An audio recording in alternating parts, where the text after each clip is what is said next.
Selamat siang Ibu dan teman-teman.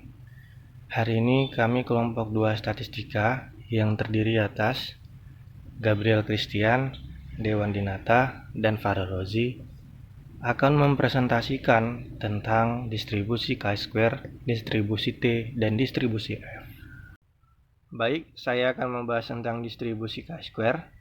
Apakah yang dimaksud dengan distribusi chi-square? Distribusi chi-square juga sering disebut sebagai chi-kuadrat, yang merupakan salah satu jenis uji komparatif non-parametris yang dilakukan pada dua variabel, di mana skala data dari kedua variabel tersebut adalah skala data nominal.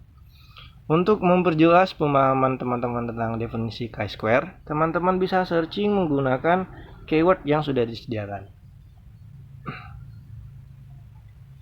Berikut adalah rumus dasar dari chi-square. Chi-square tidak pernah terlepas dari dua nilai, yaitu nilai observasi atau nilai pengamatan dan nilai expected atau nilai harapan. Nah, biasanya pada tabel penelitian sudah ada hasil pengamatannya atau nilai observasi. Sedangkan untuk nilai ekspektasi, nilai expected, kita harus mencari lagi dengan menggunakan rumus matematis E sama dengan K per N, di mana K adalah jumlah skala data dan N adalah jumlah variabelnya. Misal, ada dua variabel, Ucup dan Udin. Ucup melempar bola sebanyak 4 kali. Dan Udin melempar bola sebanyak 6 kali. Maka untuk mencari nilai harapan, kita akan menjumlahkan skala datanya, lalu membagi skala data ini dengan banyak variabelnya. Maka didapatlah nanti nilai harapannya adalah 5. Nah, untuk bagian yang ini merupakan rumus dasarnya, rumus lengkap dari chi-kuadrat. Di mana chi-kuadrat sama dengan O kurang E pangkat 2 per E.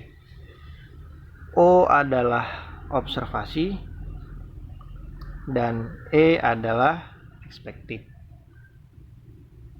Nah, apabila nanti setelah melakukan perhitungan didapat nilai chi-square-nya itu sama dengan 0, maka ada kesesuaian sempurna antara nilai observasi dan nilai expected.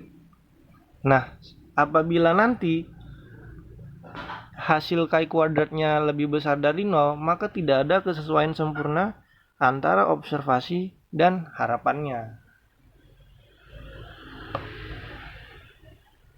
Selain rumus matematis dasar yang tadi, teman-teman juga perlu tahu tentang rumus dari degree of freedom atau derajat kebebasan, karena ini akan digunakan untuk menghitung nilai chi-square.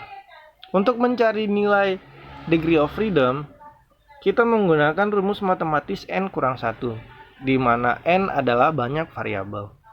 Misal, kita mempunyai 5 variabel, maka 5 dikurangi 1 sama dengan 4. Ini adalah degree of freedom.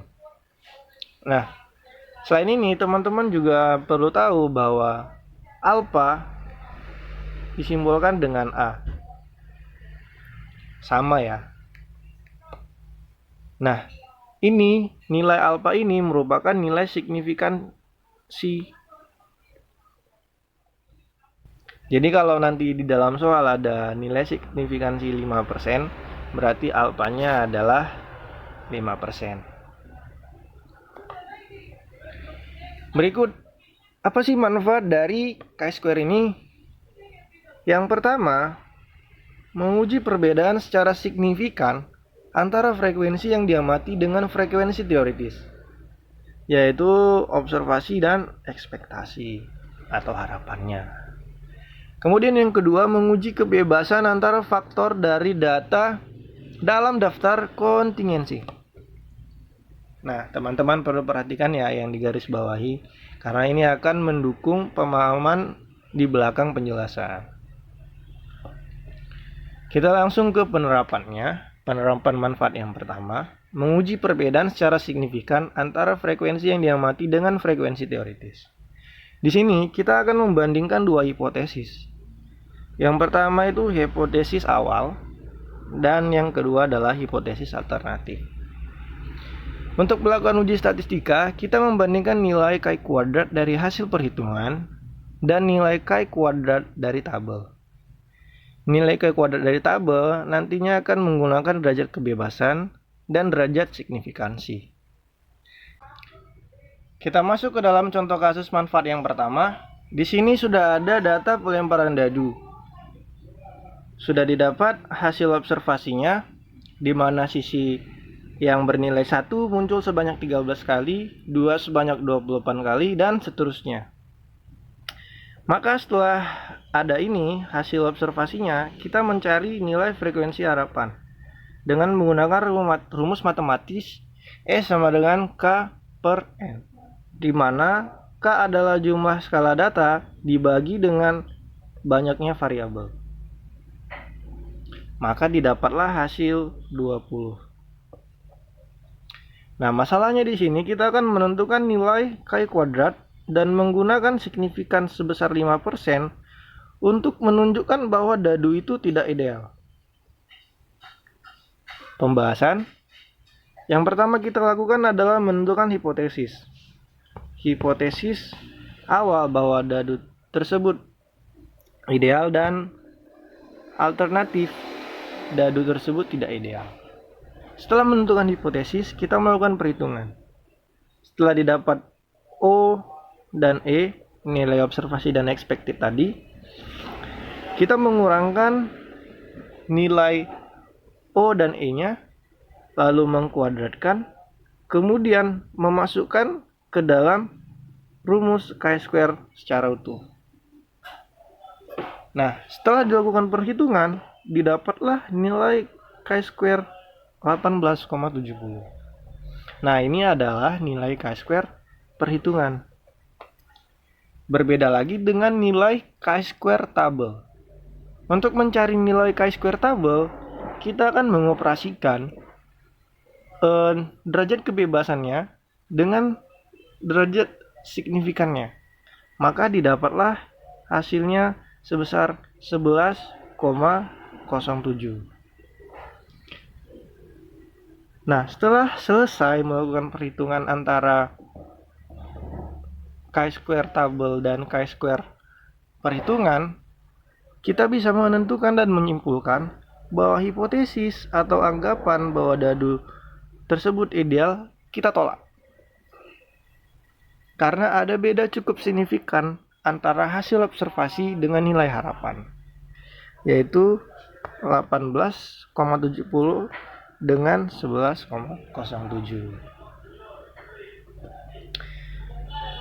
Manfaat yang kedua yaitu menguji kebebasan antar faktor dari data dalam daftar kontingensi. Sebenarnya dari kata kontingensi kita sudah bisa mengetahui gambarannya seperti apa. Tabel kontingensi adalah suatu susunan himpunan angka atau objek yang diklasifikasikan berdasar dua kriteria. Nah, jadi di sini ada laki-laki dan perempuan.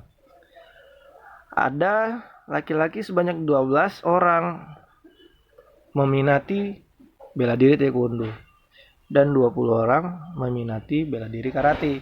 Begitu juga perempuan, 28 orang meminati bela diri taekwondo dan 25 orang meminati bela diri karate. Kita masuk ke dalam contoh kasus. Di sini sudah disajikan data hasil penelitian penggunaan media sosial Facebook dan Twitter di UGM. Di sini mengambil sampel mahasiswa pria sebanyak 55 dan sampel mahasiswa wanita sebanyak 34. Nah, masalahnya kita akan menentukan atau menunjukkan apakah mahasiswa perempuan cenderung lebih menyukai Twitter daripada Facebook menggunakan derajat signifikan sebesar 5%. Kenapa di sini disebut perempuan cenderung lebih menyukai Twitter daripada Facebook? Karena dari sini kita bisa lihat angka yang lebih besar itu Twitter daripada Facebook. Kita masuk ke dalam pembahasan. Sama seperti menyelesaikan kasus pada manfaat pertama, di sini juga pertama kali kita akan menentukan hipotesis awal dan hipotesis alternatif. Setelah menentukan hipotesis, kita melakukan perhitungan. Nah, untuk tabel kontingensi J kali K, maka derajat bebasnya yaitu V sama dengan J kurang 1 K kurang 1. Ya, untuk menentukan derajat bebas tabelnya. Nah, kemudian untuk tabel kontingensi 2 kali 2, maka derajat bebasnya itu 1. Dan dari tabel K kuadrat sudah ditentukan nilai signifikansinya tadi 5%, maka V atau derajat kebebasannya itu 1. Nah, setelah itu didapatlah nilai kritisnya atau nilai tabelnya sebesar 3,84.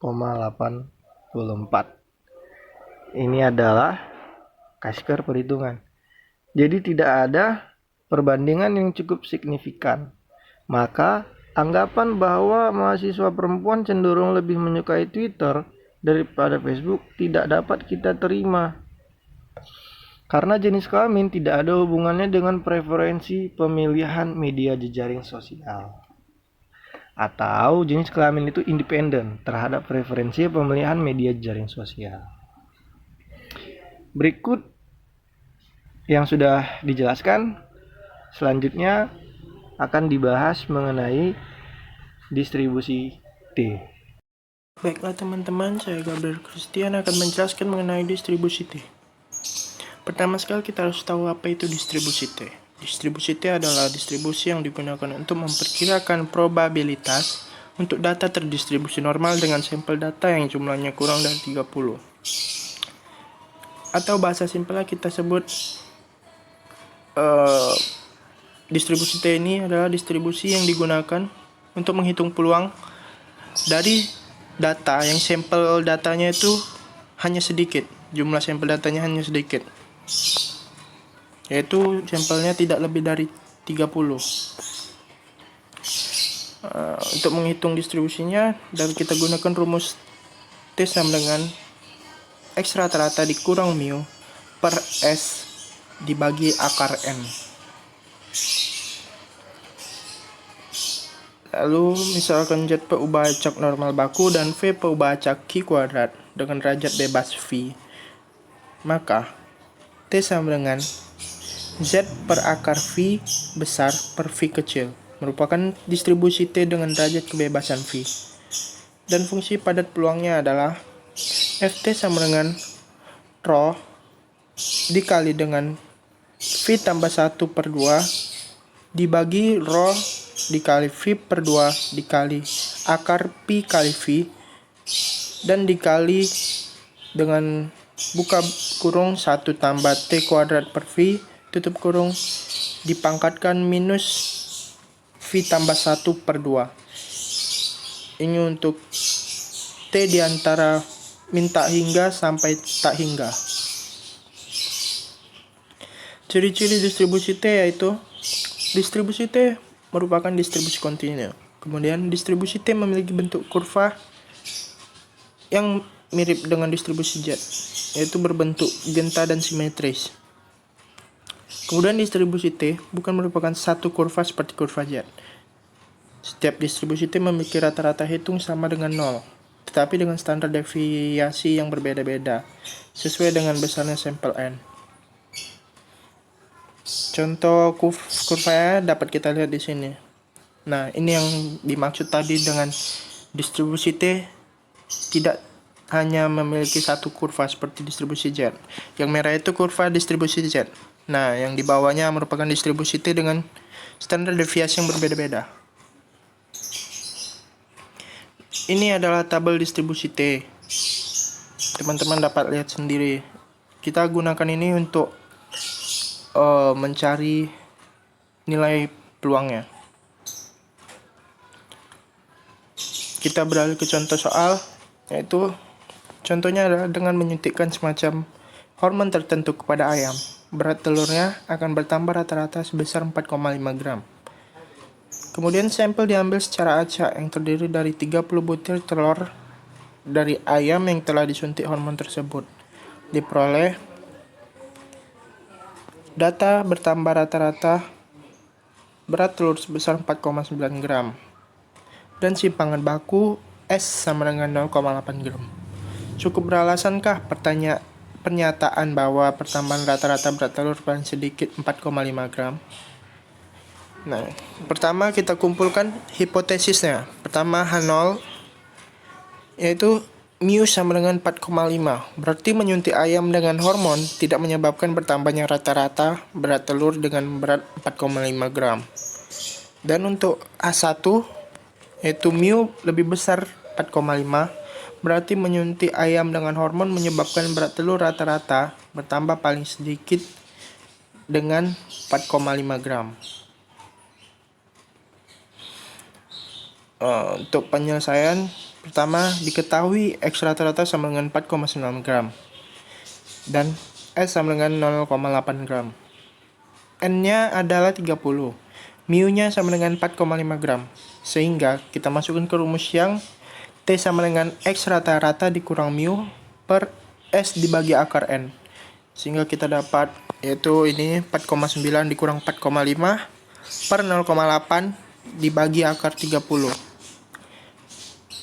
4,9 dikurang 4,5 hasilnya adalah 0,4 dibagi 0,145 yaitu hasil operasi dari 0,8 dibagi akar 30.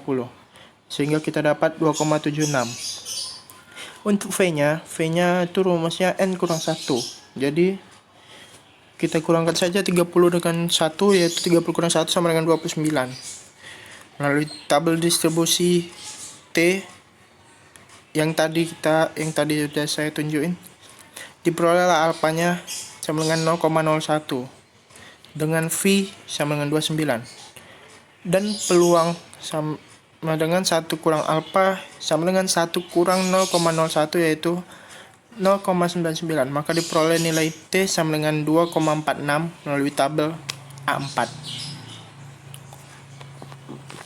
Tabel yang sama dengan yang sebelah tadi.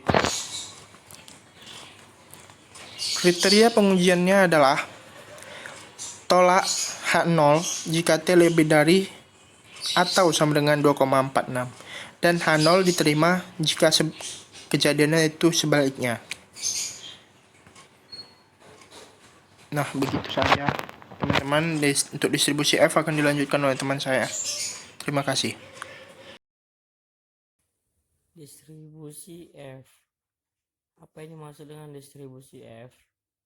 Yang dimaksud dengan distribusi F adalah distribusi F merupakan distribusi probabilitas kontinu. Distribusi F juga dikenal dengan sebutan distribusi F-Snedor atau distribusi Fisher-Snedor.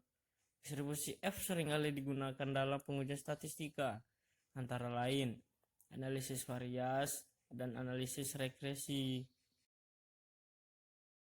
Ciri-ciri distribusi F menurut Walpole. 1. Distribusi F bersifat kontinu.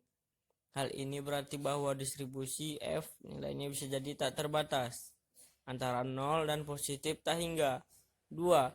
Distribusi F tidak dapat bernilai negatif. Nilai terkecil dari F adalah 0. 3. Bentuknya tidak simetris. Semakin besar jumlah derajat kebebasan pada pembilang dan penyebut, distribusinya semakin mendekati distribusi normal. 4. Bersifat asimptotik. Semakin besar nilai X, kurva generis pada F semakin mendekati sumbu X, tapi tidak akan pernah menyentuhnya. Ini contoh rumusnya. Teman-teman bisa lihat sendiri rumusnya. Dan di mana F sama dengan variabel acak yang memenuhi F lebih besar dari 0. K sama dengan bilangan tetap yang harganya bergantung pada derajat kebebasan F1 dan F2. F1 sama dengan derajat kebebasan antara varians rata-rata sampel. F2 sama dengan derajat kebebasan dalam keseluruhan sampel. Daftar distribusi normal berisikan nilai-nilai F untuk peluang 0,1 dan 0,5. dengan derajat kebebasan F1 dan F2. Peluang ini sama dengan luas daerah ujung kanan yang diasir, sedangkan derajat kebebasan pembilang ada pada baris paling atas dan derajat kebebasan penyebut pada kolom paling kiri. Ini salah satu contohnya. Meskipun daftar yang diberikan hanya untuk peluang P sama dengan 0,5 dan P sama dengan 0,1, tetapi sebenarnya masih bisa didapat nilai-nilai F dengan peluang 0,99 dan 0,95. Untuk ini digunakan hubungan seperti ini. Dalam rumus di atas, perhatikan antara P dan 1 dan pertukaran antara derajat kebebasan menjadi V2, V1.